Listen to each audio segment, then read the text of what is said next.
Welcome to পরিপূর্ণ study point. প্রিয় ছাত্রছাত্রীরা, মাধ্যমিকের ভৌতবিজ্ঞানের মক টেস্ট 4 নিয়ে হাজির হয়েছি। তোমরা যারা এবছরে মাধ্যমিক পরীক্ষা দেবে তাদের জন্য এই মক টেস্টটি অত্যন্ত গুরুত্বপূর্ণ এবং আপকামিং এক্সামের জন্য খুবই হেল্পফুল হবে। তো ভিডিওটিকে স্কিপ না করে একদম লাস্ট অবধি দেখবে। যদি ভিডিওটি ভালো লাগে তাহলে অবশ্যই লাইক, শেয়ার এবং কমেন্ট করতে ভুলবে না। নতুন হয়ে থাকলে চ্যানেলটিকে অবশ্যই সাবস্ক্রাইব করে নেবে এবং বেল আইকনটি প্রেস করবে নোটিফিকেশনগুলো দ্রুত পাওয়ার জন্য।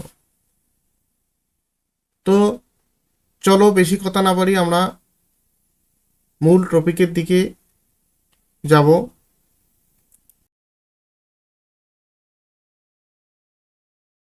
দেখো, তোমাদের এই পরীক্ষায় মাল্টিপল চয়েসের কোশ্চেন থাকে। তো এইগুলি তোমাদের কিভাবে উত্তর দিতে হবে দেখে নিবে। প্রথমের দিকে তোমাদের টোটাল 31টা শর্ট কোশ্চেন থাকে, তার মধ্যে মাল্টিপল চয়েস কিছু থাকে, এমসিকিউ, তারপর শূন্যস্থান পূরণ, তারপর সত্য মিথ্যা, ঠিক আছে, এক কথায় উত্তর। তো এই মিলে তোমাদের প্রায় 31 নম্বরের মতো শর্ট কোশ্চেন থাকে। তো প্রত্যেকটি প্রশ্ন তোমাদের জন্য অত্যন্ত গুরুত্বপূর্ণ, কোনোটিকেও বাদ দিলে চলবে না।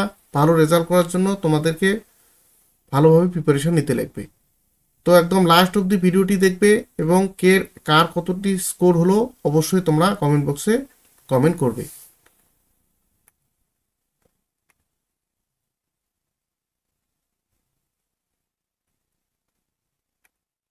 দেখো, প্রথম প্রশ্নে কি বলা আছে। প্রথম প্রশ্নে বলা আছে যে নিচের কোনটি অ্যালডিহাইডের কার্যকারী গ্রুপ। ঠিক আছে, তো নিচের কোনটি অ্যালডিহাইডের কার্যকারী গ্রুপ সেটা প্রত্যেকে উত্তর করো। Option A, option B, option C, option D, কোনটা হবে প্রত্যেকে উত্তর দাও।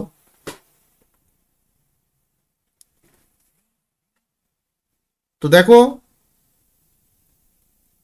এখানে অ্যালডিহাইডের কার্যকারী গ্রুপ হচ্ছে বি। ঠিক আছে, তো অ্যালডিহাইডের কার্যকারী গ্রুপ কোনটা? বি। পরের প্রশ্ন দেখো, পরের প্রশ্নে কি বলা আছে। নিচের কোনটি একটি সম্পৃক্ত হাইড্রোকার্বন। ঠিক আছে, তাহলে সম্পৃক্ত হাইড্রোকার্বন কোনটা প্রত্যেকে উত্তর দাও।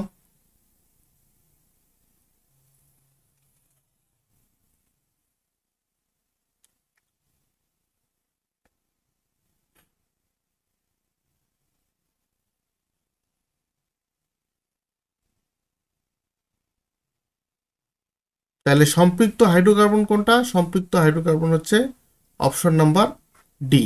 ওকে, পরে 3 নম্বর প্রশ্নের উত্তর দাও প্রত্যেকে।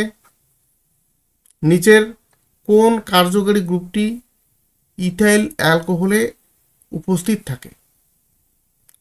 ইথাইল অ্যালকোহলে উপস্থিত থাকে কোন কার্যকারী গ্রুপটি প্রত্যেকে উত্তর দাও।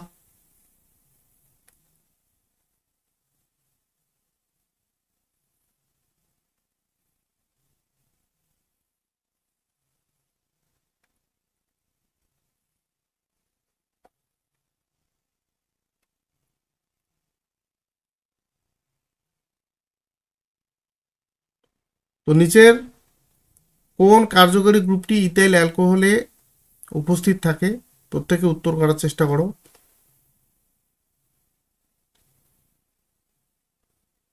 দেখো, ইথাইল অ্যালকোহলে অপশন নাম্বার ডি, ঠিক আছে, এই উপাদানটি, এই মূলকটি উপস্থিত থাকে। ঠিক আছে,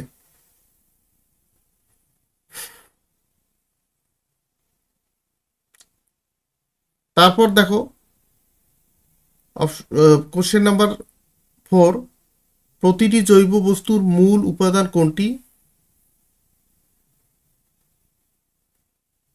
প্রত্যেকে উত্তর দাও। প্রতিটি জৈব বস্তুর মূল উপাদান কোনটি?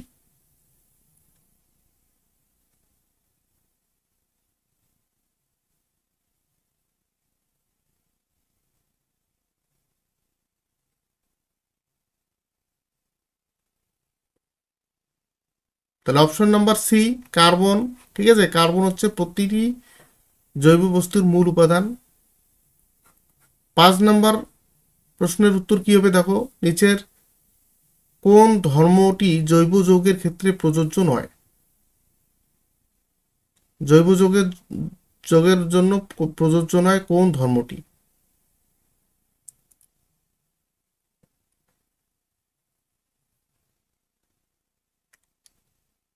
তাহলে জৈব যৌগের জন্য দেখো কেটিনেশন ধর্ম থাকে, সমবয়তা থাকে, সমবয়তা, সমযোজী এটাও থাকে, কিন্তু এই যে অপশন ডি তড়িৎ বিশ্লেষ্য, এটা জৈব যৌগের ক্ষেত্রে প্রযোজ্য নয়।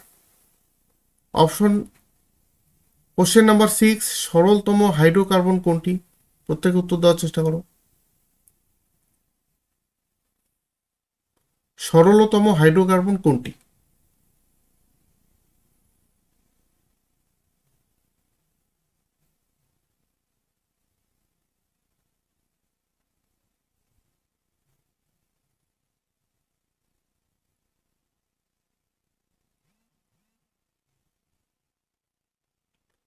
তো সরলতম হাইড্রোকার্বন হচ্ছে মিথেন। ওকে, তারপর 7 নম্বর প্রশ্নের উত্তর দাও, এলপিজি এর প্রধান উপাদান কি? এলপিজিতে কোন উপাদানটি প্রধান?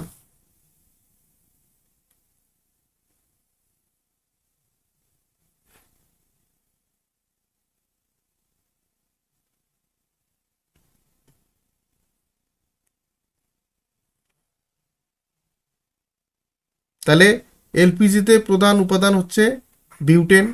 ঠিক আছে, তারপর অপশন কোশ্চেন নাম্বার 8, সিএনজিতে প্রধান উপাদান কোনটি? প্রত্যেকে উত্তর দেওয়ার চেষ্টা করো।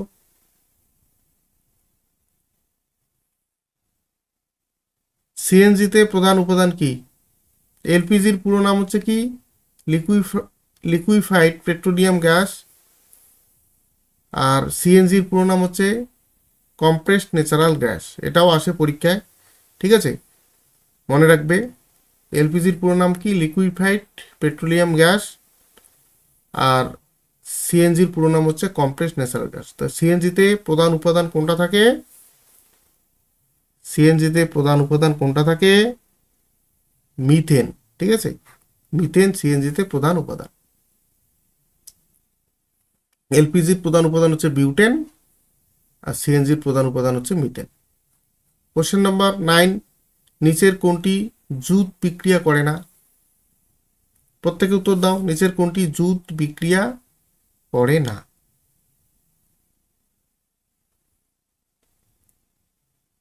তাহলে উত্তর কি হবে?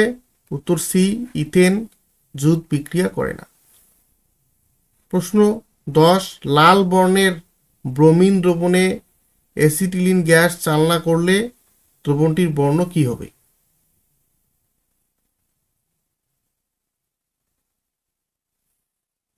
তাহলে লাল বর্ণের ব্রোমিন দ্রবণে অ্যাসিটিলিন গ্যাস চালনা করলে দ্রবণটির বর্ণ কি হবে? এক্ষেত্রে বর্ণহীন হয়ে যাবে। ওকে, তারপর 11 নম্বর প্রশ্নের উত্তর দেওয়ার চেষ্টা করো, নিচের কোনটি প্রাকৃতিক পলিমার নয়? নিচের কোনটি প্রাকৃতিক পলিমার নয়?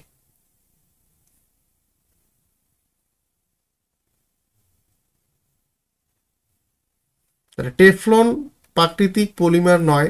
ঠিক আছে, তারপর 12 নম্বর প্রশ্নে কি বলা আছে দেখো,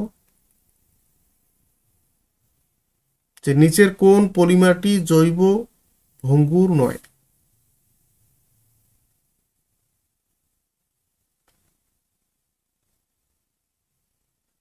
নিচের কোন পলিমারটি জৈব ভঙ্গুর নয়? উত্তর টেফলন। ঠিক আছে, এটা জৈব ভঙ্গুর নয়। তো এই ছিল আজকের 12টি কোশ্চেন। এর পরের দিন আমি আবার কোশ্চেন নিয়ে আসব। তো যদি ভিডিওটি ভালো লাগে তাহলে অবশ্যই কমেন্ট বক্সে কমেন্ট করবে, আর সবাই এই 12টির মধ্যে কটা কারেক্ট হয়েছে সেটা অবশ্যই কমেন্ট বক্সে কমেন্টে লিখবে। তো প্রত্যেকেই ভালো থাকো, সুস্থ থাকো। Thank you for watching the video.